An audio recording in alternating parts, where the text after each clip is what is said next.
दर्शवण्यात आलेल्या चर्चेवर सभागृहात चर्चा करण्यात आली आहे। यावर माननीय मुख्यमंत्री सदर चर्चेस उत्तर देतील।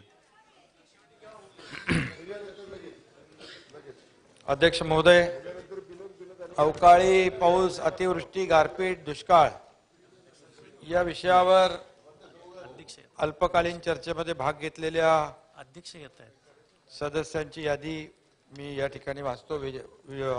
विजय वडेट्टीवारजी, विरोधी पक्षनेता जयंत पाटील, रणजित सावरकर, संजय सावकारे, बालाजी कल्याणकर, अनिल देशमुख, राजेंद्र शिंगणे, भास्कर जाधव, नारायण कुचे, बच्चू कडू, प्रकाश सोळंकी, विश्वजीत कदम, समीर कुनावार, आशीष जयस्वाल, राजेश टोपे, प्रशांत बम, सुमनताई पाटील, उदय सिंह राजपूत, विनोद अग्रवाल, अशोक चव्हाण, हरिभाऊ बागडे, दीपक चव्हाण, रमेश बोरनारे, सुरेश वरपुडकर, श्वेता महाले, प्राजक्त तनपुरे, सुहास कांदे, अमित झनक, बबनराव लोणीकर, दिलीप बनकर, कैलास पाटील, जितेश अंतापूरकर, प्रणिती शिंदे या सदस्यांनी अतिशय महत्त्वाच्या अशा अवकाळी आणि गारपीट, अतिवृष्टी या सर्वच विषयांवर चर्चा केलेली आहे। महत्त्वाची एकंदर आपल्या बळीराजाच्या समस्या संदर्भात सभागृहामध्ये गेल्या आठवड्यात 3 दिवस सविस्तरपणे चर्चा झाली आणि मगाशी मी म्हणालो विरोधी पक्षनेत्यांचं पण नाव घेतलं, आपणही या चर्चेची सुरुवात केली आणि बाकी सर्व सदस्यांची नावही मी घेतली। या सर्व सदस्यांच्या चर्चेतून अनेक मुद्दे पैलू समोर आले, त्यामुळे मी सर्व सहभागी झालेल्या सदस्यांचं मनापासून अभिनंदन करतो आणि या चर्चेदरम्यान विरोधी पक्षातील काही सदस्यांनी सरकारवर टीका देखील केली, आरोप केले, काहींनी आपल्या सभागृहात मुद्दे मांडले, काहींनी विधान भवनाच्या पायऱ्यावर देखील आणि चॅनलच्या कॅमेरा समोर देखील आरोप केले आणि काही जण अचानक मोर्चामध्ये प्रकट होऊन सरकारवर देखील तिथेही आरोप केले। आरोप करायचं काम विरोधी पक्ष नेता नाही, विरोधी पक्ष करत असतो। नाही त्यांच्यावर डायरेक्ट मी सांगत नाही, ते काय विरोधाला विरोध म्हणून ते करत नाहीत। कधी मुद्दे असतील, जेव्हा विरोधी पक्ष कशाला आहे की सरकार जेव्हा कुठंतरी बाबा कमी पडत असेल, सरकार काय चुकत बाबा बरोबर ना, सरकार चुकत असेल तर नक्की विरोधी पक्ष नेत्यांनी त्यावर बोललं पाहिजे आणि सरकार जर चांगलं काम करत असेल तर सरकारची पाठ थोपटली पण पाहिजे। असं विरोधी पक्ष नेत्याचं काम, मी विरोधी पक्ष नेता होतो, केवळ विरोधाला विरोध म्हणून कधी या सभागृहामध्ये कोणी काम केलेलं नाही आणि त्यामुळे हे सरकार शेतकरी विरोधी आहे, नुकसानीचे पंचनामे झाले नाहीत, मदत कधी वाटणार, असे अनेक प्रश्न त्यावेळेस विचारले गेले, आरोपही केले गेले। की मी या ठिकाणी आपल्याला सांगू इच्छितोय, मी नेहमी सांगतो आरोपांना मी कामातून उत्तर देईन। आरोपाला ज्या पद्धतीने खालच्या पातळीवरचे आरोप या ठिकाणी आपण सभागृहात नाही गेले 1.5 वर्ष 1.25 वर्ष आपण पाहतोय की पातळी सोडून देखील आरोप प्रत्यारोप होऊ लागले। हे आपलं काय महाराष्ट्राची संस्कृती नाहीये, हे महाराष्ट्राचं कल्चर नाहीये आणि ही परंपराही नाहीये। परंतु असो, मी नेहमी सांगतो की मी आरोपांना कामातून उत्तर देईन आणि मी ते कामातून उत्तर आजही या ठिकाणी त्याचप्रमाणे देतोय की गेल्या महिन्याच्या अखेरीस झालेल्या अवकाळी पावसाच्या नुकसान भरपाईला आम्ही विरोधी पक्षनेते अवघ्या महिन्याभरामध्ये सुरुवात केलेली आहे आणि नोव्हेंबर डिसेंबर मधल्या अवकाळी पावसाचं गारपीट यामुळे झालेल्या नुकसानीचे प्राथमिक पंचनामे जवळपास 100% पूर्ण झालेत। 32 जिल्ह्यापैकी 26 जिल्ह्यांचे पंचनामे जे आहेत ते 100% पूर्ण आहेत। परभणी, अकोला, अमरावती, नागपूर, गोंदिया आणि चंद्रपूर या 6 जिल्ह्यातले पंचनामे थोडेफार बाकी आहेत। 9,75,059 हेक्टर बाधित क्षेत्र झालेला, अवकाळीसाठी अंदाजे 2,000 कोटींची नुकसान भरपाई देखील या ठिकाणी देय आहे। जसे जसे पंचनामे होतील तसतसा निधी शेतकऱ्यांच्या खात्यात डीबीटीद्वारे जमा होईल. किंबहुना विरोधी पक्षनेत्यांना मी सांगू इच्छितो की आजच मी होतो, दोन्ही विरोधी दोन्ही उपमुख्यमंत्री होते, आमचे मंत्रिमंडळातील सहकारी होते, काही सिम्बॉलिक चेक देखील आम्ही आता म्हणजे त्यांच्या डीबीटीने आता पैसे जातील, जमा होतील, पण सिम्बॉलिक त्या ठिकाणी त्यांना चेकचं वाटप देखील केलेलं आहे. आणि त्या शेतकऱ्यांची ते नावही आहेत: गोविंद डांगरे, राघव आकरे, सूर्यभान डांगरे, श्रीकांत किरपान, योगेश पत्रे, अंकित चामट, धर्मपाल तेलंगराव, शरद किरपान, देवनेनी, सुदेश चव्हाण, नत्तू चकोले, कवडू नाकाडे, प्रभाकर नागपुरे, सुरेश पोटभरे, असं या लोकांना आता आम्ही ज्यांचं नुकसान झालंय, पंचनामे झालेले आहे, त्यांना सिम्बॉलिक चेक दिले. आता आमच्या अधिकाऱ्यांना सांगितलं डीबीटीने त्यांच्या पैसे खात्यामध्ये जमा आता तातडीने होतील. खरं म्हणजे अध्यक्ष महोदय, जगाचा पोशिंदा मायबाप शेतकरी काळ्या मातीत सोनं पिकवतो आणि म्हणूनच आपल्या सर्वांच्या ताटात 2 वेळचं जे काही अन्न पडतं त्याला आपल्याला शेतकऱ्याला खरं म्हणजे त्याच्या मेहनतीमुळे आपण हे सगळं पाहत असतो. मी देखील स्वतः शेतकऱ्याचा मुलगा आहे. काळ्या मातीशी देखील माझी नाळ जुळलेली आहे. आणि शेतात म्हणतात पिकं तरारली तर मुखावर येणारा हसू आणि मातीमोल झाली तर येणाऱ्या अश्रूंची आपल्या सगळ्यांनाच जाणीव आहे. आता आम्ही गेल्याच आठवड्यामध्ये मी आणि देवेंद्रजी गेलो होतो आपल्या मौदामध्ये. तिकडे बघितलं धानं कापून ठेवलं धानाचं पीक आणि पाऊस पडला. दुसऱ्या दिवशी सकाळी घरामध्ये नेले असते, त्यांनी त्याचं सुरक्षितपणे ठेवले असते, पण त्याला इलाज नाही. आणि म्हणून अशा प्रकारच्या शेतकऱ्यांची देखील अवस्था आपण पाहतो. आणि विजयरावांना मी सांगतो की चहापेक्षा शेतकऱ्यांचे अश्रू जास्त महत्त्वाचे आहेत असं आपण म्हणालात. विरोधकांनी चहापानावर बहिष्कार टाकला होता, पण शेती आणि शेतकऱ्यांचे प्रश्न हा मुद्दा आमच्यासाठी विजयराव फक्त चहापानापुरता किंवा अधिवेशनाच्या काळापुरता मर्यादित नाही. तर आपल्या सगळ्यांना शेतकऱ्यांबद्दल, त्यांच्या प्रश्नांबद्दल, त्यांच्या भवितव्याबद्दल आपल्याला सगळ्यांनाच काळजी आहे. सत्ताधारी पक्ष असू द्या, विरोधी पक्ष असू द्या.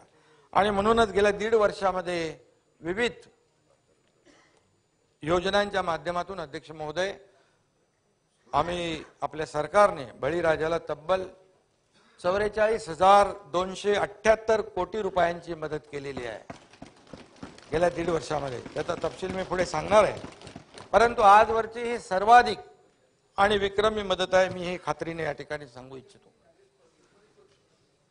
आणि खरं म्हणजे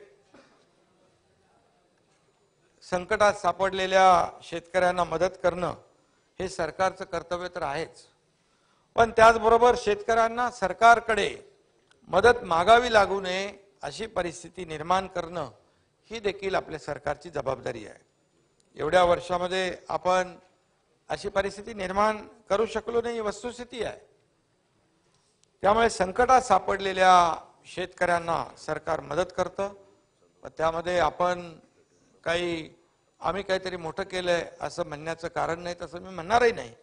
कारण शेवटी शेतकऱ्यांना सरकारच्या मदतीविना स्वतःच्या पायावर आपण का उभं करू शकलो नाही याचा विचार मी पुन्हा एकदा सांगतो की आपण सर्वांनीच केला पाहिजे असं मला वाटतं. आपलं सरकार, आमचं सरकार त्या दिशेने प्रयत्न करतंय, ठोस पावलं उचलतंय आणि त्याचा तपशील देखील मी या ठिकाणी पुढे मांडणार आहे. राज्यात सत्ता आल्यानंतर गेली 1.5 वर्ष ऊन पावसाच्या तडाख्यामध्ये आम्ही शेतकऱ्यांच्या पाठीशी उभं राहिलेलो आहे. त्यांच्या समस्या समजून घेत त्यावर उपाययोजना करत आहोत आणि पुढेही आपण करणार आहोत. त्याच्यामध्ये आपली जबाबदारीच आहे. आसमानी संकटाच्या बाबतीत आपण सगळेच हतबल असतो, पण आसमानी संकटानंतर बळीराजावर पूर्वीप्रमाणे अध्यक्ष महोदय सुलतानी संकट येऊ नये याची खबरदारी आम्ही सत्तेत आल्यानंतर पहिल्या दिवसापासून घेत आहोत. पूर्वीप्रमाणे म्हणजे कधी ते आपल्याला माहित आहे, बळीराजालाही माहित आहे, ते सुलतानी संकट आम्ही आता मोडीत काढलेलं आहे. मला खात्री आहे की आसमानी संकटातून आपण निश्चितपणे शेतकऱ्याला बाहेर काढण्याचा प्रयत्न करतोय आणि करणार आहोत. दिवंगत रानकवी नादू महानोर यांनी म्हटले, या नभाने या भुईला दान द्यावे आणि या मातीतून चैतन्य गावे, हे आपल्या महानोर यांनी म्हटलंय. आणि म्हणून बळीराजाच्या आयुष्यातही असंच चैतन्य यावं या दिशेने आम्ही प्रयत्न सुरू केलेले आहेत. या सभागृहात बसलेले अनेक सदस्यही माझ्याप्रमाणेच शेतकरी कुटुंबातून आलेले आहेत. गेल्या काही वर्षापासून निसर्ग चक्र बदलत आहे. अल निनो इफेक्ट असेल, ग्लोबल वॉर्मिंग असेल, क्लायमेट चेंज असेल, असे यामुळे अवेळी येणाऱ्या पावसाचं प्रमाणही वाढलंय. त्याचबरोबर क्लायमेट चेंजमुळे कमी दिवसात भरपूर पाऊस पडतो, हेही आपण गेल्या काही वर्षामध्ये पाहतोय. आणि एकीकडे अतिवृष्टी तर दुसऱ्या भागात दुष्काळ, कधी अवकाळी पाऊस, कधी गारपीट, अशी स्थिती गेली काही वर्ष सातत्याने या ठिकाणी निर्माण होतीये. अध्यक्ष महोदय, या ठिकाणी आपल्या कष्टकरी शेतकऱ्यांच्या हातातोंडाशी आलेली पिकं वाया जातात, तेव्हा त्याची वेदना आपल्याला कळते. आणि मगाशी मी म्हणालो की जसं आम्ही दोघंही, देवेंद्रजींनी आम्ही मगाशी गेल्या आठवड्यात गेलो होतो, हातातोंडाशी आलेलं पीक कापलेलं होतं आणि घेऊनच जायचं होतं, पाऊस पडला. आणि म्हणून जेव्हा अशा प्रकारचा त्यांचा जो काही आत्मविश्वास आणि आत्मसन्मान कुठेही ढळणार नाही, याची देखील सरकारने वेळोवेळी काळजी घेतली पाहिजे, ती आम्ही घेतोय. 2019 नंतर अध्यक्ष महोदय 2.5 वर्ष सत्तेत असलेले आणि आता आमच्या सरकारवर शेतकऱ्यांच्या समस्याबाबत टीका होतीये, आरोप करतायत. पण जेव्हा 2.5 वर्ष सत्तेमध्ये, त्या काळात मी होतो, दादाही होते, परंतु तुम्ही विचारायच्या आधी मी सांगून मोकळा होतो. कारण शेवटी काय असतं, कॅप्टन जसं आपलं हे जहाज चालवतं तसं ते चालत असतं.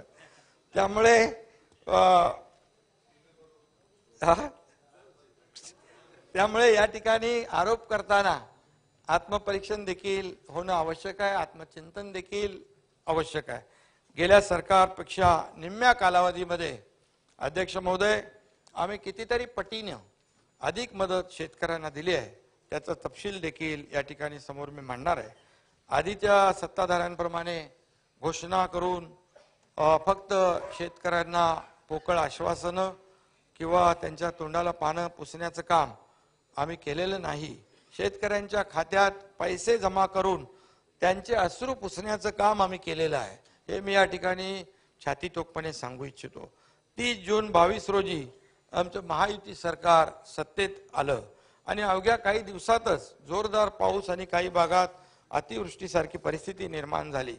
आणि मुख्यमंत्री पदाची शपथ घेतल्यानंतर पहिल्याच आठवड्यात मला वाटतं मी आणि देवेंद्रजी आपण कुठं गडचिरोलीत गेलो होतो, नुकसानीची पाहणी करण्याकरिता अध्यक्ष महोदय गडचिरोलीला गेलो.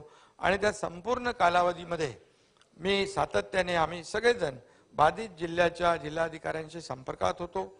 माझं कुटुंब माझी जबाबदारी असं म्हणून फक्त केवळ घरी बसून VC द्वारे बैठका आम्ही घेतल्या नाहीत. आम्ही प्रत्यक्ष फील्डवर गेलो आणि शेतकऱ्यांशी बोललो, बांधावर गेलो आणि त्या ठिकाणी इतरांना फक्त सूचना देत बसलो नाही. वस्तुस्थिती आहे. आणि आमचं काम, मी काय आमचे सत्ताधारी नाही, विरोधी पक्षातल्या लोकांनाही माहीत आहे, मी काय उगाच काहीतरी जास्तीचं बोलत नाही. परंतु थेट ग्राउंडवर जाऊन शेतकऱ्यांना शेतावर भेटणं, अधिकाऱ्यांशी आम्ही बोलत होतो. आपल्याला सातत्याने विचारणारा कोणीतरी आहे हे लक्षात आलं की यंत्रणा देखील अलर्ट होत असते, यंत्रणा देखील काम करते. कलेक्टर लोक स्वतः, तहसीलदार तर ठीक आहे, पण कलेक्टर स्वतः त्या ठिकाणी जिथे गारपीट झाले, अवकाळी झाले, तिथे जाताना पाहणी करताना देखील आपण पाहिलेलं आहे. आणि म्हणून यासाठी आपण देखील, सरकारचे प्रमुख असू द्या, मंत्री असू द्या, आपण देखील या सर्व बाबींवर लक्ष ठेवून थेट लोकांशी संपर्क साधला पाहिजे. परवा कोणीतरी म्हणालं की मुख्यमंत्री आणि आमचे सहकारी सतत दौऱ्यावर असतात. खरं म्हणजे या विधानाला मला उत्तर द्यायची काही इच्छा नव्हती, परंतु पोराटोरांना लहानपणीच नीट समजावून सांगितलं तर मग पुढे त्यांचा मार्ग सहसा चुकत नाही. परंतु एकच सांगतो, मी काय कोणाचं नाव घेत नाही, परंतु मुख्यमंत्र्यांचं काम असतं त्यांनी राज्याच्या कानाकोपऱ्यामध्ये जायलाच पाहिजे, जनतेशी थेट संवाद त्यांचा असायलाच पाहिजे आणि त्यांच्या समस्या जाणून घेणं हे देखील आमचं काम आहे.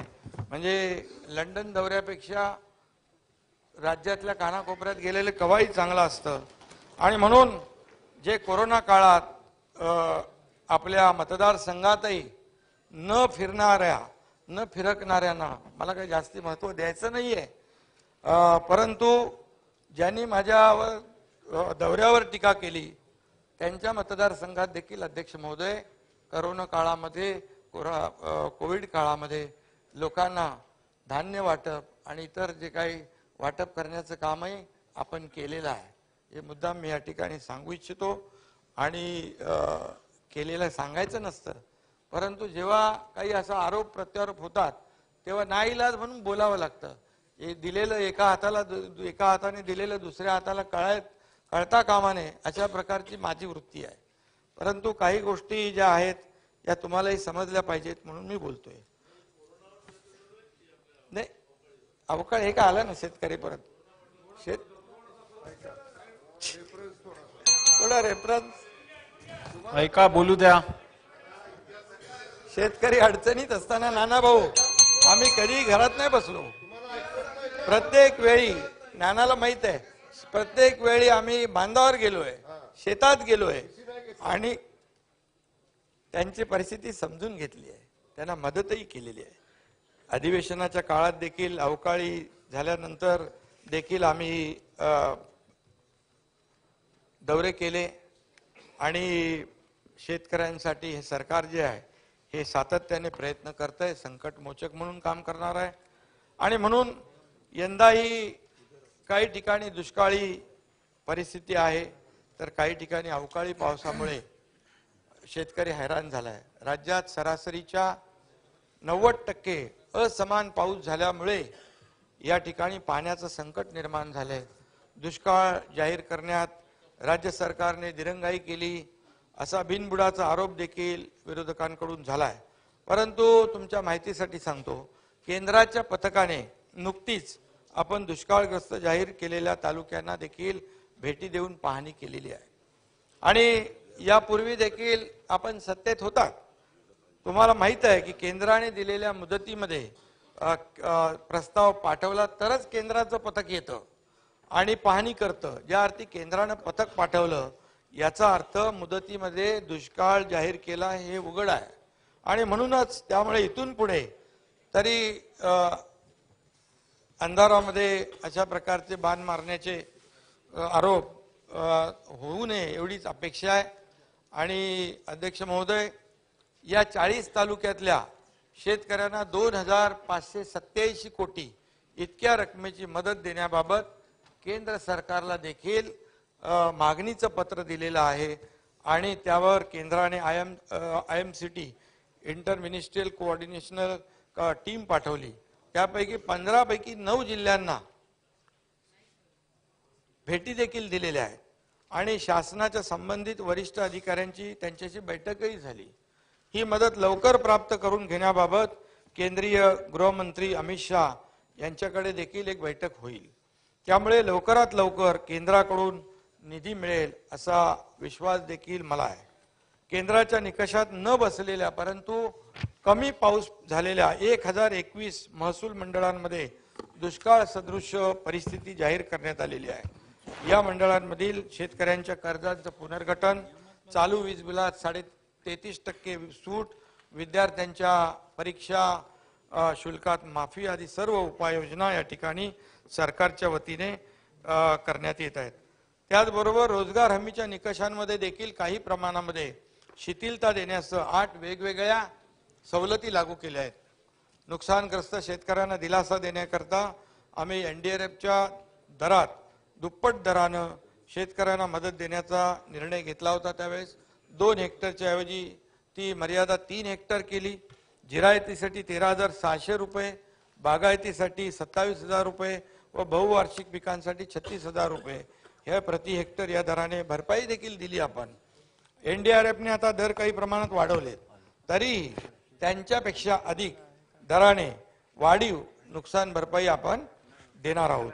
गेल्या वेळेस शेतकरी बांधवांना जितकी नुकसान भरपाई मिळाली किंबहुना त्यापेक्षा यावेळेस अधिकच मिळेल हे देखील मी या ठिकाणी सांगू इच्छितो. कमी होणार नाही.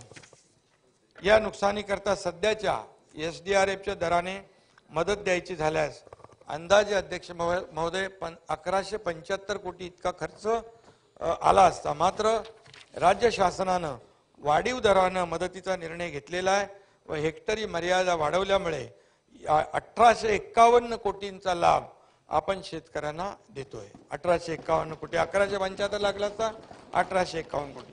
पिकांच्या नुकसानीकरता एसडीआरएफच्या दरामध्ये 2015 पासून सुधारणा झाली नव्हती. आम्ही त्यात सुधारणा करून वाढीव दरानं मदत केली आणि करत आहोत. जानेवारी ते ऑक्टोबर 2023 या काळात झालेली अतिवृष्टी, अवकाळी आणि पुरामुळे झालेल्या पिकांच्या नुकसानीकरिता 1757 कोटी रुपये वितरित करण्याचा निर्णय झाला आहे. त्यापैकी 300 कोटीपेक्षा जास्तीचं वाटप देखील झालेलं आहे. विजयराव, शेतकऱ्यांच्या हितासाठी राज्याच्या इतिहासात प्रथमच असे अनेक निर्णय आम्ही घेतले. द्राक्ष बागांचं गारपिटीने नुकसान होऊ नये, डाळिंबाच्या बागांचं गारपिटीने नुकसान आच्छादनांसाठी मनरेगामधून मदत देण्याचा देखील आम्ही निर्णय घेतलाय. या आच्छादनांसाठी लागणारं जे प्लॅस्टिक आहे ते जे आपण इम्पोर्ट करतो त्याची इम्पोर्ट ड्युटी परवडत नाही म्हणून ते सगळेच लोक ते घेऊ शकत नाहीत. त्यामुळे आपण मेड इन महाराष्ट्र आपल्याकडेच महाराष्ट्रामध्येच MIDC मध्ये अशा प्रकारचं जे उत्पादन आहे ते बनवण्याचा देखील आपण प्रयत्न करतोय. त्यामुळे द्राक्ष बागायतदारांना शेतकऱ्यांना मोठा फायदा त्यामुळे होणार आहे.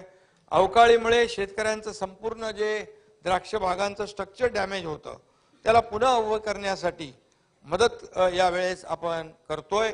आणि शेडनेट, हरितगृहाच्या लोखंडी सांगाड्यांच्या पुनर्बांधणीसाठी या ठिकाणी आपण 232 कोटींचं कर्ज रूपाने देण्याचा निर्णय आपण घेतलेला आहे नानाभाऊ. आणि त्यावरील व्याजावर 50% सवलत देण्यासाठी अनुदान देण्याचाही विचार आपण करत आहोत. त्यासाठी 46 कोटी रुपये इतका खर्च अपेक्षित असून त्याच्या मंजुरीसाठी नाबार्डच्या मान्यतेने राज्यातील राज्य सहकारी बँक जी आहे ती कर्ज उपलब्ध करून देण्याचा निर्देश आपण त्यांना दिलेला आहे. हा देखील निर्णय हा राज्यातला पहिल्यांदा होणारा निर्णय आहे. त्यामुळे आपण म्हणतो की त्यांचं द्राक्ष बागायतदारांचं मोठं नुकसान आहे. त्याच्यामध्ये काही लोक मोठे व्यापारी असतात पण छोटे व्यापारी जे आहेत ते अगदी कोलमडून जातात. यामधून मोठ्या प्रमाणावर दिलासा मिळू शकतो. मनरेगामध्ये कांदा चाळी असतील, बांबू आहे, शेडनेट आहे यांचा समावेश देखील करण्याच्या सूचना दिलेल्या आहेत. गोडाऊन देखील मनरेगामध्ये घेऊ शकतो का या बाबतीत देखील जशा कांदा चाळींच्या बाबतीत आपण प्रयोग करतोय याची देखील आपण चाचपणी करतोय. काही सलग गावांचं क्लस्टर बनवून त्यांच्यासाठी गोडाऊन उभारण्याच्या देखील सूचना आपण देतोय. त्याचा देखील सरकार नक्की विचार करतोय जेणेकरून कापणी झालेल्या पिकांचं अवकाळी पाऊस किंवा गारपीट मुळे नुकसान होणार नाही यासाठी हा देखील आपला प्रयत्न आहे. इतकी वर्ष सततच्या पावसामुळे विजयराव होणाऱ्या नुकसानीची केवळ चर्चा व्हायची परंतु मदतीसाठी कुठलीच तरतूद यामध्ये किंवा योजना नव्हती.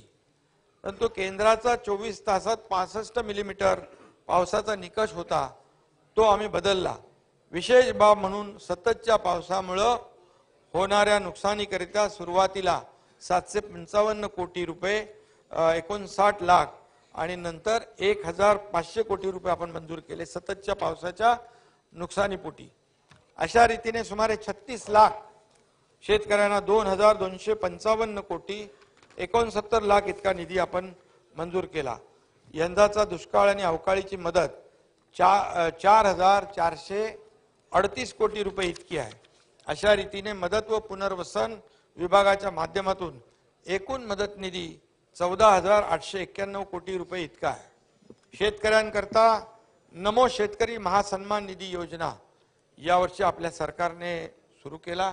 जसं केंद्र सरकारची आदरणीय प्रधानमंत्री महोदयांनी जी शेतकऱ्याला वर्षाला 6,000 रुपये देण्याचा निर्णय घेतला होता, तशाच प्रकारची योजना राज्य सरकारने त्यांचे 6,000 केंद्राचे, आपले 6,000 असे सुरू केले आणि त्याकरिता 5,700 कोटी इतक्या रकमेची तरतूद देखील केली आणि 85,60,000 शेतकऱ्यांच्या बँक खात्यावर आदरणीय प्रधानमंत्री महोदयांच्या शुभ हस्ते पहिला टप्पा 1,720 कोटींचा आपण जमा देखील केलेला आहे. हे देखील मी या ठिकाणी आपल्याला सांगू इच्छितो. शेतकऱ्यांना आपत्तीमुळे नुकसानीला नेहमी सामोरं जावं लागतं. इतकी वर्ष प्रीमियमच्या रकमेमुळे कोणाची वाजवायची आहे? अनेक शेतकरी तसेच वाजवायला इकडच्या लोकांना बरोबर येते. इतकी वर्ष प्रीमियमच्या रकमेमुळे अनेक शेतकरी पीक विमा घेत नव्हते. मात्र आपल्या सरकारने केवळ 1 रुपयात पीक विमा योजना देण्याचा निर्णय घेतला आणि पीक विमा घेणाऱ्या शेतकऱ्यांच्या संख्येत तब्बल विजयराव 177% वाढ झाली आहे. 177%. हा देखील इतिहास, हा देखील मिळाले. दाखवतो ना पुढे किती मिळाले ते. 2023च्या खरीप, हेच तर तुम्ही मान्य करत नाही मिळालेलं. अरे विचारा ना, नाही आकडे आहेत माझ्याकडे. 223च्या खरीप हंगामामध्ये राज्यातल्या 1 कोटी, अरे सुनील तिकडे नाही आहे मुंबईमध्ये, 1,70,00,000 व रब्बी हंगामामध्ये 66 लाख शेतकऱ्यांनी पीक विमा योजनेत विक्रमी सहभाग नोंदवलेला आहे. विम्याच्या प्रीमियमची रक्कम सरकार भरती आहे. मागील वर्षी यासाठी 2,000 कोटी रुपयांची तरतूद केली होती. यावर्षी विजयराव 5,174 कोटी रुपयांची तरतूद केली सरकारने. आम्ही नुसता 1 रुपयात पीक विमा देऊन थांबलो नाही, तर पूर्वी शेतकऱ्यांची जी आता आपण म्हटलं की तक्रार असायची की विमा कंपन्या नुकसान भरपाई देत नाहीत, त्या बाबतीत आम्ही कठोर भूमिका घेतलेली आहे आणि विमा कंपन्यांच्या अधिकाऱ्यांची बैठक घेतली. त्यांना नुकसान भरपाई पोटी योग्य तो मोबदला शेतकऱ्यांना देण्यास सांगितला. त्यामुळे या खरीपामध्ये झालेल्या नुकसानीपोटी विमा कंपन्यांकडून 2,121 कोटी इतकी नुकसान भरपाई मंजूर करण्यात आली आहे अग्रिम, आणि त्यापोटी कंपन्यांकडून 1,217 कोटी एवढी रक्कम अग्रिम वाटप झाली. 25% अग्रिम वाटप झालेली आहे. त्यामुळे शेतकऱ्यांना मोठा दिलासा मिळालेला आहे. विजय भाऊ मगाशी म्हणाले की तिकडे पीक विम्यामध्ये जी आहे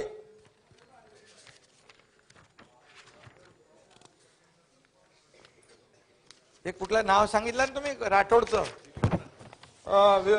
यवतमाळ मधला दिलीप वामन राठोड या शेतकऱ्याबाबत आपण या ठिकाणी सभागृह माहिती जी दिली त्याची वस्तुस्थिती वेगळी आहे. दिलीप वामन राठोड या शेतकऱ्याचे एकूण 3 अर्ज होते. विरोधी पक्ष नेत्यांचा आक्षेप होता की किमान 1,000 रुपये पीक विमा मिळाला पाहिजे आणि शासनाची तशीच घोषणा आहे, तसाच निर्णय आहे. या शेतकऱ्याला फक्त 53 रुपये मिळाले आपण असं म्हटलंय. त्याचा तक्ता माझ्याकडे आहे.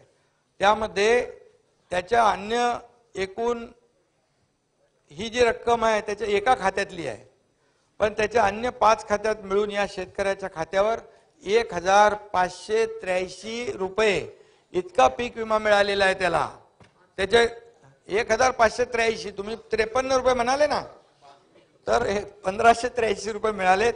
त्याचा बँकची डिटेल माझ्याकडे आहे. त्यामुळे तो सिक्युरिटी, हा तुम्ही म्हणाला होता की 53 रुपये सांभाळायला सिक्युरिटी द्या, त्यामुळे ती वस्तुस्थिती नाहीये. आपल्याला कोणी ब्रीफिंग केलं ते चुकीचं आहे. त्यामुळे आपण विरोधी पक्षनेता म्हणून 1,583 रुपये मिळाले आणि त्यामुळे तुम्ही सभागृहामध्ये माहिती देताना वस्तुनिष्ठ दिली पाहिजे, कारण तुमच्यावर आम्ही विश्वास ठेवतो, सभागृह विश्वास ठेवतो आपल्या सदस्यांवर. त्यामुळे नाही, तुम्ही नंतर बोला ना. नाही विरोधी पक्ष नेते बसा. नाही सर्वप्रथम एक मिनिट तुम्ही नाही बसा, बोलल्यावर थांबा बसा. उत्तर देणार का? बिलकुल नाही, त्यांचा रिप्लाय होऊ याच्यामध्ये दे. ऐका, बँक ही स्टेटमेंट अल्पकालीन आहे. चर्चा आहे, बँकेचं स्टेटमेंट आहे ना. ही अल्पकालीन चर्चा आहे आणि त्याचे नियम जे आहेत ते आपल्या पायाला लागतील. आपण बोला. असं नाही अध्यक्ष होऊ दे, महोदय, असं नाही होऊ दे. विमा बसा बसा कंपन्यांची- बसा बसा या बसा. ठिकाणी आपण सांगितलं की 1,217 कोटी 25% अग्रिम शेतकऱ्यांच्या खात्यात जमा झाले. आपण तपासू शकता. ही वस्तुस्थिती आहे. आणि त्यामुळे नुकसान भरपाई नाकारलेल्या विमा कंपन्या केंद्राकडे धाव घेता. आपल्याकडे तर त्यांचे आपण निकालात काढतो अपील, पण त्याची अपील निकालात काढून तात्काळ शेतकऱ्यांना दिलासा मिळाला पाहिजे अशा प्रकारचं पत्र आणि विनंती आम्ही केंद्र सरकारला पण केलेली आहे. ठिबक सिंचन व तुषार सिंचनासाठी पर ड्रॉप मोर क्रॉप या योजनेत एकूण 659 कोटींचा निधी आपण दिलेला आहे. मुख्यमंत्री शाश्वत कृषी सिंचन योजनेत एकूण 643 कोटींचा निधी दिला आहे. कृषी यांत्रिकीकरण योजनेत 654 कोटींचा निधी अध्यक्ष महोदय आपण वितरित केलेला आहे. त्याचबरोबर अध्यक्ष महोदय, नानाजी देशमुख कृषी संजीवनी योजना, या आधीच्या सरकारने या योजनेकडे साफ दुर्लक्ष केलं होतं. का तर केवळ नानाजी देशमुख हे जनसंघाचे आहेत म्हणून.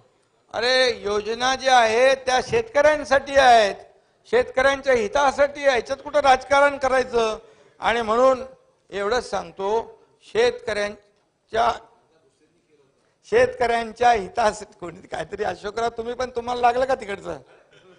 आणि त्यामुळे आपण आपल्या खिशातून देत नाही. हे पैसे शेतकऱ्यांचे आहेत, हे जनतेचे पैसे आहेत. त्यामुळे त्याचा वापर जनतेच्या हितासाठी झाला पाहिजे. सरकारकडचा हा पैसा जनतेचा आहे. त्यामुळे मला एवढंच सांगायचं आहे, जे काही आपण राजकारण करायला खूप वाव आहे आपल्याला, तसं राजकारण आता अधिवेशनामध्ये रोज पायऱ्यांवर करता, बाहेरही होत आहे. काही लोक फक्त बोलण्यासाठी इकडे येतात, अधिवेशनामध्ये टीका करून परत जातात. हेही मला माहित आहे, पण ते जाऊ द्या. आणि त्यामुळे राजकारणासाठी अनेक विषय आहेत अध्यक्ष महोदय, पण केवळ स्वतःच्या कद्रू वृत्तीमुळे आपल्या बळीराजाचं नुकसान होता कामा नये, हे मी या ठिकाणी मुद्दाम सांगू इच्छितो.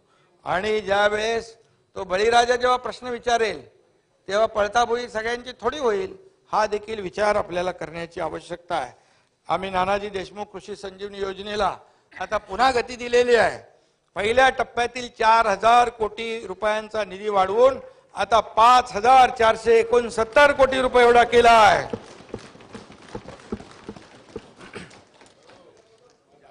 16 जिल्ह्यामध्ये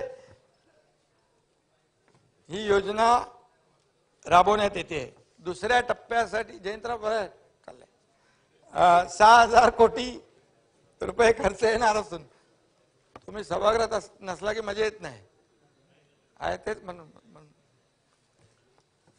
खर्च येणार असून, पहिल्या टप्प्यातील 16 जिल्ह्यांसह विदर्भातील नागपूर, भंडारा, गोंदिया, चंद्रपूर आणि गडचिरोली अशा एकूण 21 जिल्ह्यामध्ये प्रकल्पाचा दुसरा टप्पा आपण राबवतोय. हिंदुहृदय सम्राट बाळासाहेब ठाकरे कृषी व्यवसाय व ग्रामीण परिवर्तन प्रकल्पासाठी 344 कोटीचा निधी आपण दिलाय. अशा प्रकारे केवळ कृषी विभागाच्या प्रमुख योजनांच्या माध्यमातून शेतकऱ्यांना जुलै 2022 पासून तब्बल 15,040 कोटींचा लाभ आपल्या सरकारने दिलेला आहे. 22 जुलै 22 पासून. शेतकरी हा विषय फक्त कृषी खात्याशी संबंधित नाही, तर अनेक खात्यांशी त्यात समन्वय साधून बळीराजाला आपल्याला जेवढी जास्तीत जास्त मदत करता येईल त्याला सर्वतोपरी शाश्वत मदत करण्याचा आमच्या सरकारचा प्रयत्न आहे. शेतकऱ्यांना नुकसान भरपाई देण्याबरोबरच नुकसान झालं तर ते पुन्हा उभे राहावेत, त्यांची शेती शाश्वत व्हावी यासाठी देखील आमच्या सरकारने, आपल्या सरकारने अनेक प्रकल्प हाती घेतलेले आहेत. महाराष्ट्रात प्रथमच कांद्याची महाबँक, आता त्याचं काकोडकर साहेब आणि ते आपले अणु ऊर्जाचे आयोगाचे अध्यक्ष मोहंती यांच्याबरोबर एक VC वर बैठक झाली. कांद्याची महाबँक आपण स्थापन केली आणि ज्येष्ठ अणुशास्त्रज्ञ डॉक्टर अनिल काकोडकर हे त्यासाठी मदत करतायत. न्यूक्लिअर तंत्रज्ञानाचा वापर करून कांदा इरॅडिशनचा हा पथदर्शी प्रकल्प जो आहे, हा कांदा उत्पादकांच्या समस्येवर कायमस्वरूपी उपाय ठरेल अशा प्रकारचा आपल्या सरकारचा प्रयत्न आहे. त्यांनी तिथे सॅम्पल पण दाखवले. आता तुम्ही बघितले ना, म्हणजे 6 महिने 8 महिने झालेले कांदे, 8 महिन्यामध्ये कोंबणे फुटला विजयराव. एकदम तसेच्या तसे कांदे आणि बटाटे. म्हणजे शेतकऱ्यांसाठी एक क्रांतिकारक निर्णय आपल्या सरकारने घेतला आहे हा आणि ऐतिहासिक निर्णय आहे. समृद्धी महामार्गालगत आपण 13 कृषी समृद्धी केंद्राच्या उभारणीचं काम सुरू केलेलं आहे. त्याचबरोबर कांदा निर्यातीबाबत केंद्रीय वाणिज्य मंत्री पियुष गोयल यांच्याशी देखील आमची चर्चा झाली. कांद्याच्या बाबतीत जे काही प्रश्न आहेत त्याचाही तोडगा नक्की निघेल असा विश्वास आहे. राज्य सरकारच्या विविध घटकांसाठी अनेक योजना असतात, अनेक निर्णय आपल्या सरकारने घेतलेले आहेत, पूर्वीच्या सरकारने देखील घेतले होते, पण या योजनांचा लाभ प्रत्येकापर्यंत पोहोचत नाही ही वस्तुस्थिती आहे. सरकारी कार्यालयामध्ये अनेक वेळा चक्रा मारणं, खेटं मारणं आणि सातत्याने त्याचा पाठपुरावा करणं आणि त्यामुळे सामान्य माणूस चक्रा मारून हताश होऊन जातो आणि ते लाभही सोडून देतो. आणि म्हणून या ठिकाणी शासकीय योजनांचा लाभ जो आहे प्रत्येक लाभार्थीला मिळाला पाहिजे, यासाठी आम्ही शासन आपल्या दारी हा देखील एक प्रयोग सुरू केलेला आहे. या योजनेला लोकांचा उत्स्फूर्त प्रतिसाद देखील मिळतोय. आतापर्यंतच्या अध्यक्ष महोदय 20 कार्यक्रमामधून तब्बल 2.25 कोटी लाभार्थ्यांना या मोहिमेच्या अंतर्गत विविध योजनांचा लाभ मिळाला. 2.25 कोटी. कृषी विभागाच्या वेगवेगळ्या योजनांच्या माध्यमातून विजयराव 2,37,250 शेतकऱ्यांना ट्रॅक्टर, कीटकनाशक फवारणी, ड्रोन, शेतीची अवजारं देण्यात आलेली आहेत. आणि त्याचबरोबर या मोहिमेद्वारे आतापर्यंत शेतकऱ्यांना 1,000 कोटीपेक्षा जास्त रुपयांच्या अनुदानाचं देखील वाटप करण्यात आलं विविध योजनांमधून. यात सुमारे 28,000 शेतकऱ्यांना ट्रॅक्टरचं देखील वाटप झालेलं आहे. आणि म्हणून अत्याधुनिक तंत्रज्ञानाद्वारे पिकावरील फवारणीसाठी ड्रोनचा वापर आता वाढू लागला आहे. त्याचं देखील आम्ही एक शासन आपल्या दारीमध्ये कार्यक्रमात गेलो, ते स्वतः आम्हाला तो ड्रोन त्या ठिकाणी दाखवला, त्याचं प्रात्यक्षिकही दाखवलं. आणि म्हणून अशा ड्रोनचंही वाटप शासन आपल्या दारीच्या माध्यमातून केलं जात आहे. अध्यक्ष महोदय, छत्रपती शिवाजी महाराज शेतकरी सन्मान योजना जी आपल्या काळात होती ना देवेंद्रजी, 2017 मध्ये देवेंद्रजींनी त्यांच्या काळात, मी होतो सरकारमध्ये, आपल्या सरकारमध्ये, हा सुनील बोलतोय, आपल्या सरकारमध्ये, हा, तर 44 लाख शेतकऱ्यांना 18,762 कोटी इतका कर्जमाफीचा लाभ त्यावेळेस दिला होता. परंतु सॉफ्टवेअर मध्ये त्रुटी निर्माण झाल्याने 6,56,000 शेतकरी कर्जमाफीपासून वंचित राहिले होते. या 6,56,000 शेतकऱ्यांना कर्जमाफी जी आहे ती वंचित राहिले होते. ही देखील खरं म्हणजे ही वास्तविक या आधीच्या सरकारने, महाविकास आघाडी सरकारने जे राहिलेले जे 6,56,000 शेतकऱ्यांना पैसे द्यायला पाहिजे होते. अरे सरकार गेलं ना. आणि त्यामुळे खरं म्हणजे या योजनेमध्ये तत्कालीन सरकारच्या कानापर्यंत किंवा कानावर जाऊन सुद्धा कानाडोळा झाला असेल, कानाडोळा केला असेल. परंतु अध्यक्ष महोदय, मी या ठिकाणी सांगू इच्छितो, मी या ठिकाणी त्याबाबत घोषणा करू इच्छितो की 6,56,000 वंचित शेतकऱ्यांना ते पैसे आम्ही देणार.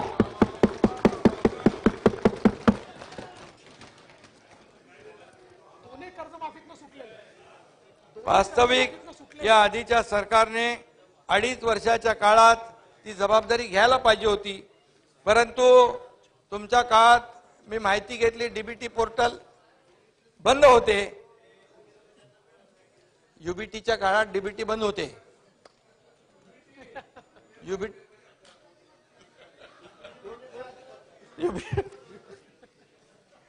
समजून घ्या ना, समजून घ्या. आणि का बंद होते ते मलाही कळलं नाही, आपल्यालाही कळलं नाही. कळलं असेल तर सांगा. पण एकच आहे, मी आणि आमचे दोन्ही उपमुख्यमंत्री राज्यभरात फिरतो, त्यामुळे हा प्रश्न आम्हाला समजला आणि आम्ही त्याची सोडवणूक करण्याचा निर्णय देखील अध्यक्ष महोदय घेतलेला आहे. मला वाटतं आपण इग्नोर करणं, टाळणं हा आमचा पिंड नाही आणि जे शेतकरी वंचित आहेत त्यांना त्याची पूर्ण पडताळणी करून त्यांना मदत दिली जाईल. आणि म्हणून मी एवढंच सांगतो, जेव्हा आपण मैदानात म्हणजे आपण शेतीवर जातो, बांधावर जातो, तेव्हा हे शेतकरी सांगतात आमचे तेव्हाचे पैसे बाकी आहेत, या दुसऱ्या कर्जमाफीचे पैसे बाकी आहेत, ते आम्ही चुकवतो, बिलकुल चुकवतो. आणि म्हणूनच आपल्याला सांगतो, महात्मा ज्योतिराव फुले शेतकरी विजयराव कर्जमुक्ती योजना 2019 मध्ये नियमित कर्जफेड करणाऱ्या शेतकऱ्यांना प्रोत्साहनपर 50,000 रुपये देण्याचा निर्णय झाला होता. बरोबर आहे, 50,000 रुपये निर्णय देण्याचा मागच्या सरकारने घोषणा केली, परंतु अध्यक्ष महोदय त्यासाठी तरतूदच केली नव्हती. ती तरतूद आम्ही GR काढून या ठिकाणी हे दादा नाही, ऐका ऐका ऐका ऐका, अरे, रिप्लाय होऊ दे, अरे रिप्लाय होऊ दे, रिप्लाय होऊ दे,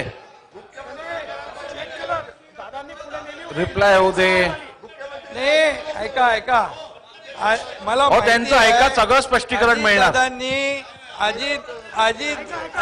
विजयराव अजित दादा तेव्हा काय राज्याचे प्रमुख नव्हते, तरी सुद्धा त्यांनी तो प्रस्ताव पुढे नेला होता 50,000 रुपये देण्याचा, परंतु तो मुख्यमंत्र्यांनी तो थांबून टाकला आणि 50,000 रुपये 50,000. बसा बसा, असं नाही, बसा बसा, रिप्लाय नाही, रिप्लाय होऊ दे. अध्यक्ष महोदय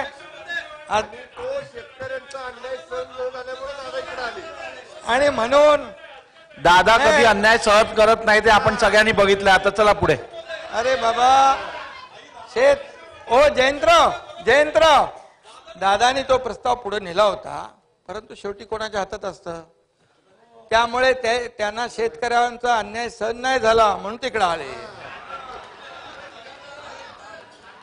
आणि म्हणून त्यामुळे अध्यक्ष महोदय ही तर आम्ही 2017चे राहिलेले देखील हे देतोय आणि 50,000 जे आहेत, जे नियमित कर्जफेड करणारे शेतकरी जे आहेत त्यांचे पैसे आम्ही त्याची पूर्तता करतोय, तेही वाटतोय. म्हणजे हे देखील मी या ठिकाणी सभागृहाला सांगू इच्छितो, म्हणजे आश्वासनं देऊन आणि त्याला शेतकऱ्यांच्या तोंडाला पानं पुसवायची, त्याला झुलवत ठेवायचं, बोलाचीच कडी बोलाचाच भात, हे आम्ही कधी केलं नाही, करणार नाही. ताई दिले ना 50,000 रुपये. आणि त्याला ऐका नियमित कर्जफेड करणाऱ्या शेतकऱ्यांना अनुदान देण्यास सुरुवात आम्ही केली. ऐका ना, ऐकलं तर बोलणार. आतापर्यंत 14,31,000 शेतकऱ्यांच्या बँक खात्यामध्ये सुमारे 5,190 कोटी रुपये जमा केले आणि उरलेत ते पण देणार. जे बघा तुमच्याकडे कोणी असतील तर तुम्ही सांगा, त्याला लगेच आम्ही देऊन टाकू चेक फाडून. डीबीटी केंद्र सरकारने बाबा सुनील, अरे इथं माझ्याकडे आकडे आहेत सुनील, तुझ्याकडे तिकडे मोखाड्याला कोण असेल शेतकरी डिस्टर्ब करू नका, रिप्लाय काय डिस्टर्ब करू नका. अध्यक्ष महोदय, केंद्र सरकारने प्रथम केंद्रात सहकार विभागाची निर्मिती केली. केंद्रीय गृहमंत्री अमित शाह साहेबांनी या खात्याचा कार्यभार हाती घेतलेला आहे आणि आमच्या विनंतीला मान देत महाराष्ट्रातील साखर कारखान्यांचा प्राप्ती कर माफ करण्याचा निर्णय केंद्र सरकारने घेतला. तो 10,000 कोटी रुपये. हे देखील ऐतिहासिक निर्णय झालेला आहे. तुम्ही म्हणता दिल्लीला कशाला जाता, दिल्लीला कशाला जाता, याच्यासाठी जातो आम्ही, शेतकऱ्यांना मिळवून देण्यासाठी, लाभ मिळवून देण्यासाठी. त्यामुळे यामुळे जवळपास 10,000 कोटींचा दिलासा राज्यातल्या सहकारी कारखान्याला मिळालेला आहे. जयंतराव बरोबर आहे ना? बरोबर आहे, मान्य आहे. आणि त्यांनी सहकार से समृद्धी हा मंत्र वास्तवात आणण्यासाठी त्यांनी प्रयत्न सुरू केलेले आहेत. अध्यक्ष महोदय, राज्यातल्या 12,000 पॅक्स म्हणजे प्राथमिक कृषी पतसंस्थांचं संगणीकरण करून त्याचं सक्षमीकरण देखील आपण करतोय अध्यक्ष महोदय. आणि म्हणून या ठिकाणी आमच्या दिल्ली दौऱ्यावर सातत्याने मगाशी म्हटल्याप्रमाणे टीका होते, सभागृहात नाही बाहेर होते. आणि हे सगळं जे आहे आम्ही जे जातो त्या जनतेच्या भल्याचे जे प्रकल्प आहेत ते मार्गी लावण्यासाठी जातो, केंद्राकडून निधी मिळवण्यासाठी जातो. आपल्याला जयंतराव मी सांगतो की नगर विकास विभाग असेल, इरिगेशन असेल, इतर विभाग असतील, याचे प्रस्ताव मी पाठवतो. एकही रुपया कट न करता सगळा प्रस्ताव मंजूर होतो. यासाठी आम्ही जातो केंद्राकडे, दिल्लीकडे. आणि खाजगी कामं घेऊन आम्ही दिल्लीला कधी जात नाही. का होत दादा?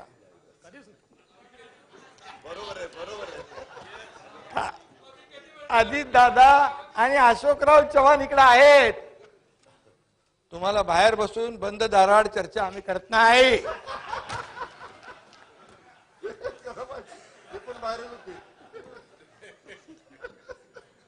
जे करतो ते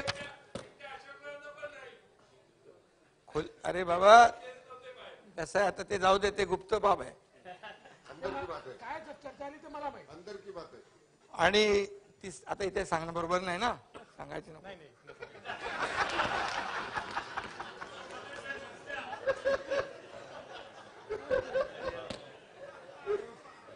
नंतर कधीतरी सांगू. सगळं एकदम सांगितलं तर प्रॉब्लेम सगळं आहे. पोतडीतून एक एक बाहेर काढू. भरपूर आहे, भरपूर आमच्याकडे आहे, पण एक संयम आहे. पण संयम कसा आहे, थोडा एक सहनशीलतेचा पण एक मर्यादा असते प्रत्येकाला. सहनशीलतेच्या पलीकडे गेल्यानंतर सगळ्यात मग. अध्यक्ष महोदय, पीक कर्जासाठी शेतकऱ्यांना पूर्वी अनेक अडचणी यायच्या. प्रामुख्याने त्यांचा सिबिल रेकॉर्ड जो आहे तो तितकासा चांगला नसल्याने बँका कर्ज देताना हात आखडता घ्यायच्या. आमच्या सरकारने बँकांना स्पष्ट नानाभाऊ सूचना केलेल्या आहेत. शेतकऱ्यांना कर्ज मंजूर करताना सिबिलचा जास्ती विचार करू नका. अरे ऐकत कसे नाही, ऐकले ना, दिले पैसे 25% अग्रिम द्यायला काय, कसं काय, सरकारचं काय ऐकत नाही. आणि बँकांनी सकारात्मक प्रतिसाद दिलेला आहे नानाभाऊ.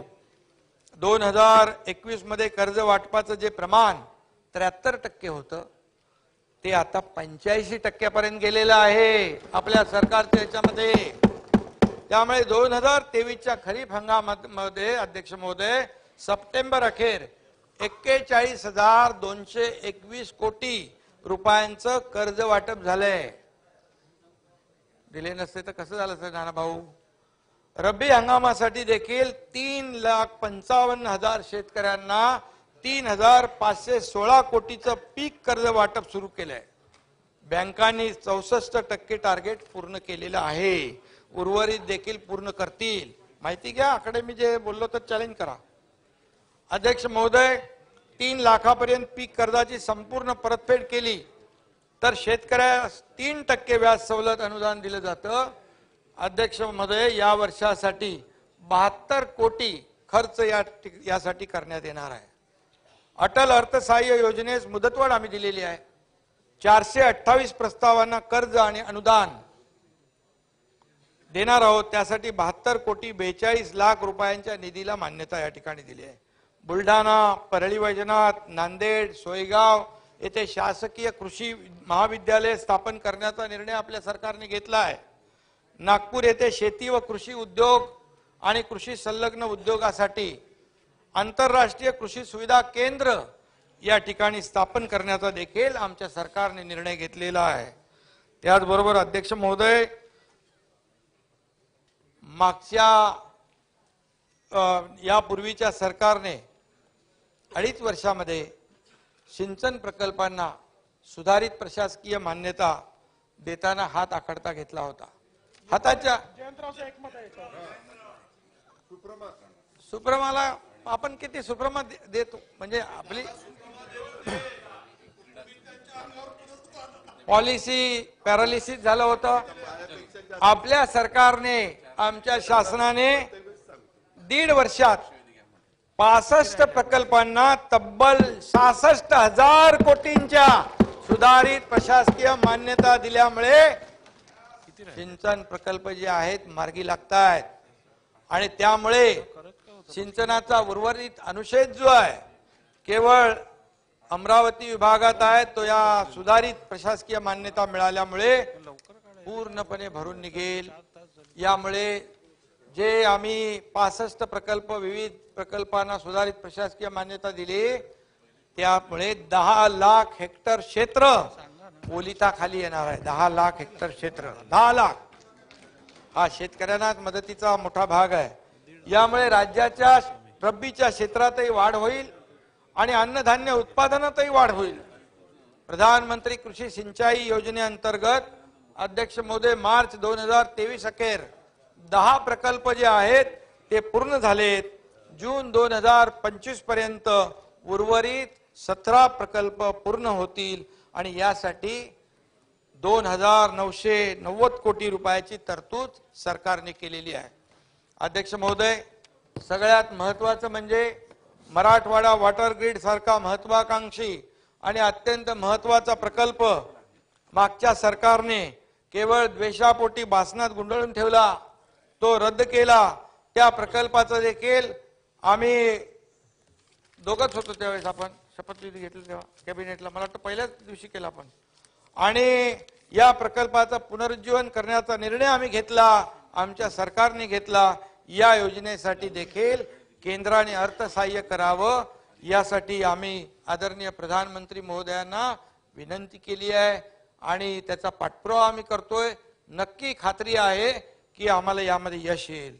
त्याचबरोबर अध्यक्ष महोदय, कोरोना नंतर लंपीमुळे देखील राज्यातील पशुधनाचं मोठं नुकसान झालं. मरण पावलेल्या विखे पाटील इकडे आहेत पशूंच्या मालकांना एकूण 91 कोटी 76 लाख रुपयांची मदत आमच्या सरकारने केलेली आहे. 91 कोटी 76 लाख रुपये. तर इतर योजनांकरता देखील चालू वर्षी 242 कोटी 92 लाखांची तरतूद केलेली आहे. अध्यक्ष महोदय, त्याचबरोबर बांगलादेशने संत्र्याच्या आयातीवर 40% आयात शुल्क लावल्याने आपल्याकडचा संत्रा उत्पादक शेतकरी अडचणीत आला, निर्यातदार, आणि त्याची अडचण दूर करण्यासाठी सरकारने निर्यातीसाठी 139 कोटी रुपयाचं अनुदान मंजूर केलं संत्रा उत्पादकाला. कांदा निर्यातीवर निर्बंध आल्याने कांद्याचे भाव घसरले, त्यामुळे कांदा उत्पादकांना दिलासा देण्यासाठी आमच्या सरकारने 350 रुपये क्विंटल दराने अनुदान मंजूर केलं. 851 कोटींचं अनुदान त्यांना आपण देतोय. ऐतिहासिक आहे. कधी काही अगोदर कधी हा असा निर्णय झाला नव्हता. पहिल्यांदा हा क्रांतिकारी निर्णय आहे. मार्च, अध्यक्ष महोदय, मार्च 2023 ते जून 2023 या कालावधीमध्ये हमी भावाने 4,124 कोटींचा हरभरा सरकारने खरेदी केला. त्याचा लाभ 3,92,000 शेतकऱ्यांना मिळाला आणि एकूण 77,31,000 क्विंटल हरभरा खरेदी करण्यात आला आहे. अध्यक्ष महोदय, या खरीप हंगामामध्ये 1,86,00,000 क्विंटल धान व इतर भरड धान्य खरेदी या ठिकाणी केलेला आहे. त्याकरिता अध्यक्ष महोदय 3,800 कोटी इतकी रक्कम 5,06,000 शेतकऱ्यांना दिलेली आहे. त्यामुळे हा देखील एक चांगला निर्णय आपण घेतलाय. अध्यक्ष महोदय, शेतीच्या शाश्वत प्रगतीसाठी काही महत्वाच्या योजनांना देखील सरकारने वेग दिलेला आहे, गती दिलेली आहे. आणि गतिमान सरकार आहे, निर्णय घेणारं सरकार आहे, पॉझिटिव्ह आहे, प्रॅक्टिकल आहे. थोरात साहेब बरोबर आहे ना? तर त्याने मान्य आहे. खरं आहे, ते असं दुसऱ्यासारखे हे करत नाही, खऱ्याला खरं सांगतो. नदीजोड प्रकल्प आणि जलयुक्त शिवारचा दुसरा टप्पा राबवून महाराष्ट्राला दुष्काळ मुक्त कसं करता येईल यासाठी देखील सरकार प्रयत्नशील आहे. मला वाटतं तेव्हा देवेंद्रजी मुख्यमंत्री होते, जलयुक्त शिवार योजना सुरू झाली, वॉटर लेवल वाढू लागली, टेबल वाढू लागला, लोकांना बोरिंगला विहिरींना पाणी वाढू लागलं आणि शेतकऱ्यांना त्याचा फायदा होऊ लागला. आणि अशा परिस्थितीमध्ये या त्यांच्या संकल्पनेतून पहिल्या टप्प्यात या ठिकाणी चांगलं यश मिळालं, शेतकऱ्यांना त्याचा फायदा झाला. केंद्राने देखील मला वाटतं आपला मॉडेल प्रशंसा केली जलयुक्त शिवार योजनेची, परंतु केंद्राच्या अहवालात महाराष्ट्र नंबर 1 ला आला जलयुक्त शिवार योजनामध्ये. परंतु शेतकऱ्यांच्या हिताची अजून आहे ना, फॉरेन डायरेक्ट इन्व्हेस्टमेंट बाकी सगळ्यामध्ये आहे पहिला नंबर, स्टार्टअप मध्ये नंबर 1 आहे. योजना महाआघाडी सरकारने केवळ आकसापोटी कोत्या मनोवृत्तीने बंद केली, हे देखील दुर्दैव आहे. पण ते आम्ही सरकारमध्ये आल्यानंतर ताबडतोब सुरू केली आणि त्याचं आता काम सुरू झालेलं आहे. दुसरा टप्पा 5,500 गावामध्ये आपण सुरू केला आहे.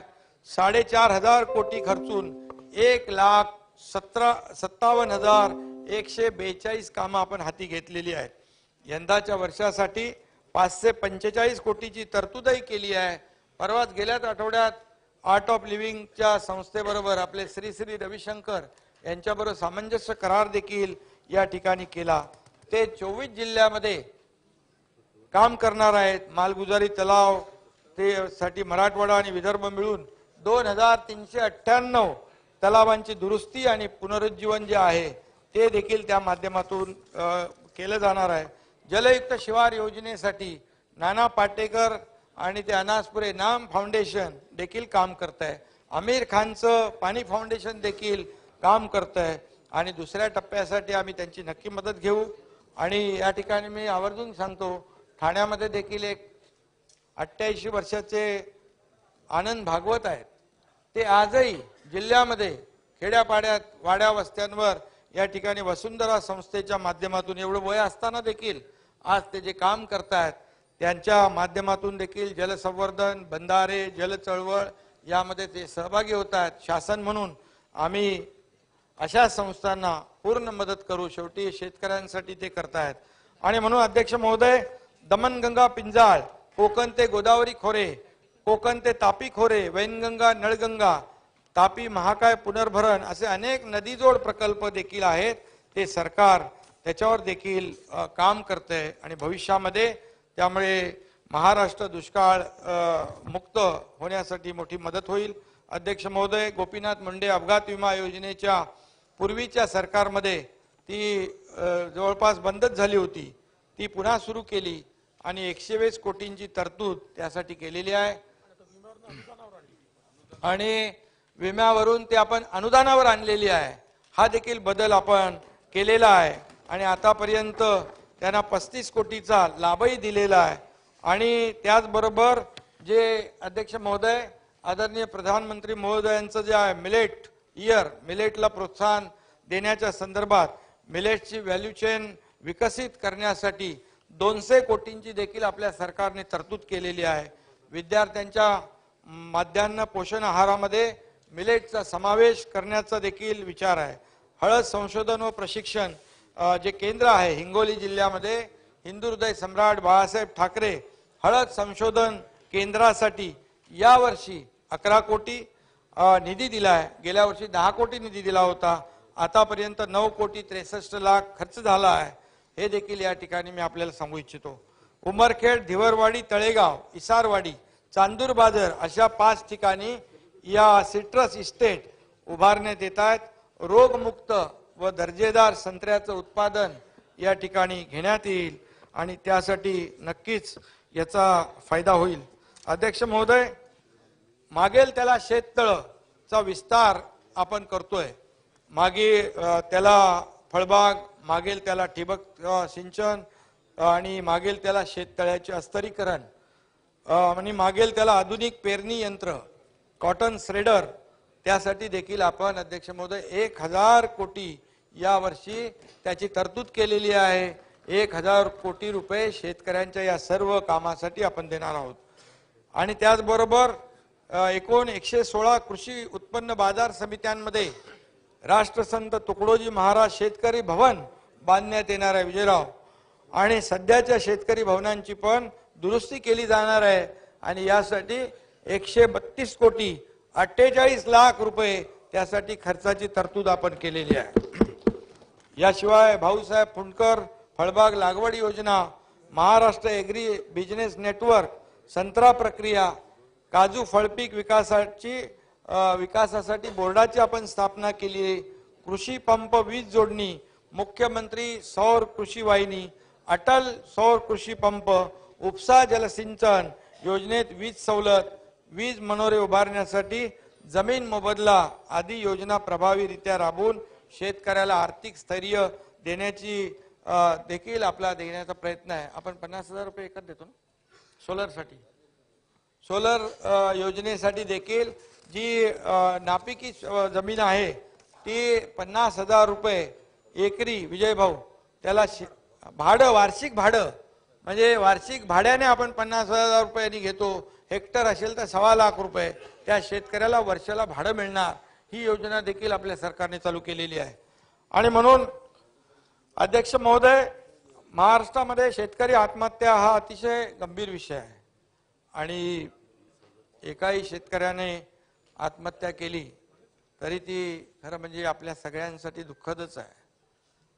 आणि म्हणूनच शेतकरी आत्महत्या रोखण्यासाठी, कमी करण्यासाठी जो आपला टास्क फोर्स आहे त्याचं पुनर्गठन करण्याचा देखील आपण निर्णय घेतला आहे.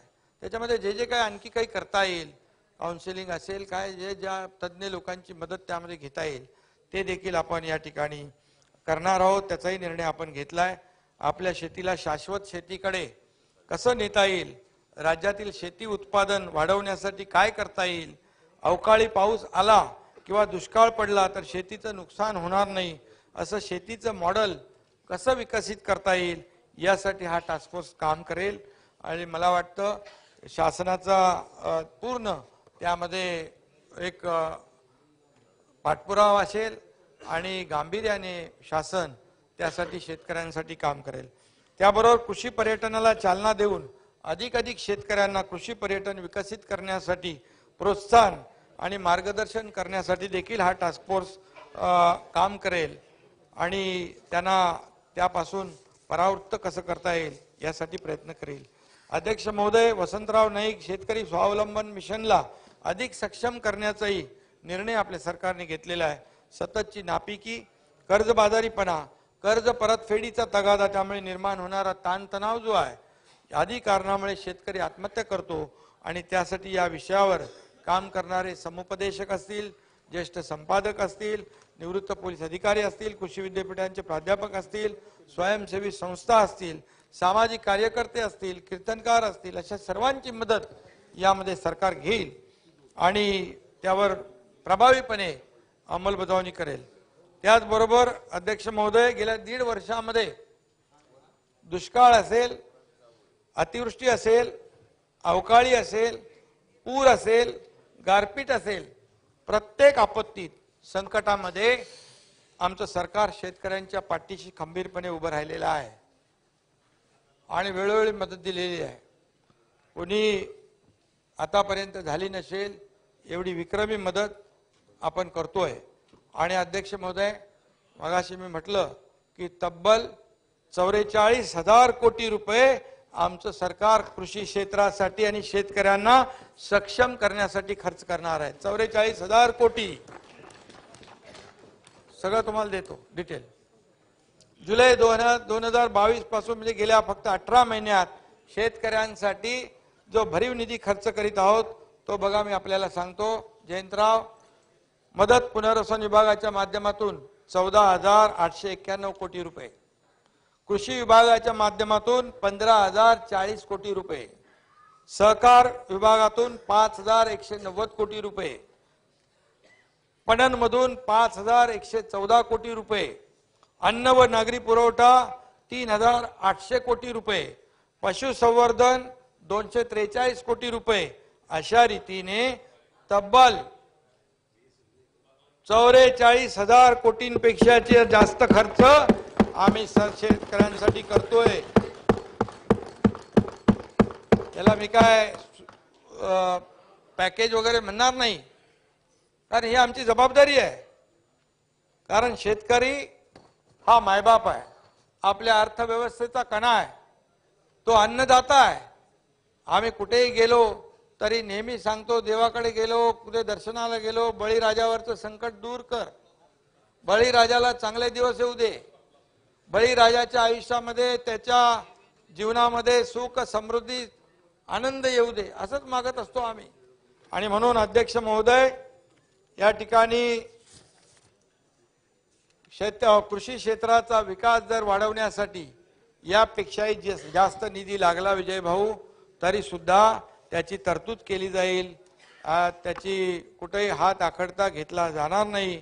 अशा विविध मार्गाने शेतकऱ्यांना खंबीरपणे उभं करण्याचा आमचा सातत्याने प्रयत्न सुरू आहे. आणि म्हणून यामध्ये कुठेही राजकारण कुणी आणता कामा नये.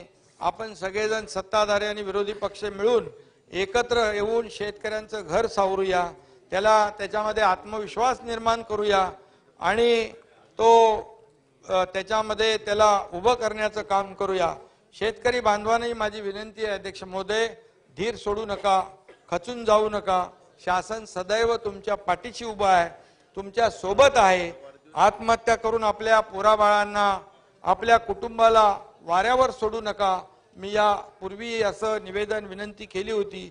ही माझी शेतकऱ्यांना हात जोडून विनंती आहे.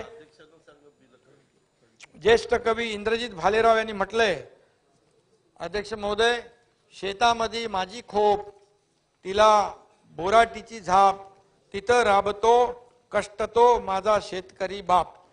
अध्यक्ष महोदय, असं आमचं राबणाऱ्या कष्टकरी शेतकऱ्याचं सरकार आहे. आणि या ठिकाणी आपल्याला एकच सांगतो की विदर्भामध्ये अधिवेशन आहे, धानाचा बोनसचा विषय बाकी आहे, मला विजयरावचं लक्ष आहे. आणि यामध्ये अध्यक्ष महोदय 22-23 मध्ये प्रति हेक्टरी अध्यक्ष महोदय 15,000 रुपयाप्रमाणे धानाचा, विजयराव ऐकताय का? ओ विजयराव, धानाचं 22-23 ला प्रति हेक्टरी 15,000 प्रमाणे धानाचा बोनस आपण दिला होता. यामध्ये 4,80,000 शेतकऱ्यांना लाभ मिळाला होता. सदरचा लाभ प्रति शेतकरी जास्तीत जास्त 2 हेक्टर पर्यंत देण्यात आला होता. त्यासाठी 823 कोटी रुपये वाटप केले होते. आणि यावर्षी अंदाजे 5 लाख शेतकऱ्यांना प्रति हेक्टरी 2 हेक्टरच्या मर्यादेत 15च्या ऐवजी 20,000 रुपये बोनस जाहीर करण्यात येत आहे.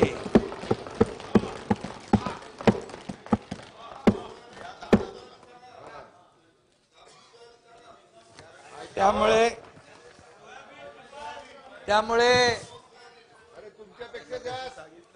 1,000 कोटी रुपयांची तरतूद केली आहे. आणि अध्यक्ष महोदय, आता एक शेवटचा आहे. कोकणातले लोक पण आपले आहेत, तिकडे आहेत.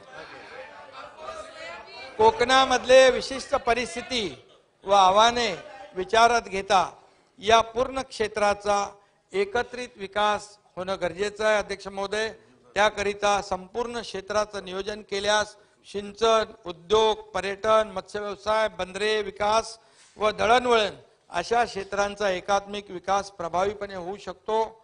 आणि याकरता कोकणामध्ये काम करणाऱ्या सर्व यंत्रणांच्या कामामध्ये सुसूत्रता आली पाहिजे. यासाठी कोकण क्षेत्र विकास प्राधिकरण स्थापण्याचा निर्णय सरकारने घेतला आहे. आणि या पुरवणी मागण्यामध्ये 500 कोटी रुपयांची तरतूद त्यासाठी केलेली आहे. या व्यतिरिक्त जलसंपदा, जलसंधारण, MMRDA, MIDC, MSRDC, MTDC, maritime board, कृषी विद्यापीठ या सर्व शासकीय महामंडळ आणि संस्था यांचा निधी एकत्रित संकल्पनेतून या क्षेत्र विकास प्राधिकरणास सक्षम बनविण्यात येईल एवढंच या प्रसंगी मी अध्यक्ष महोदय सांगतो. पुन्हा एकदा ज्या सदस्यांनी यामध्ये सहभाग घेतला त्यांना सगळ्यांना मनापासून धन्यवाद. सभागृहाने या प्रस्तावावर विचार केलेला आहे.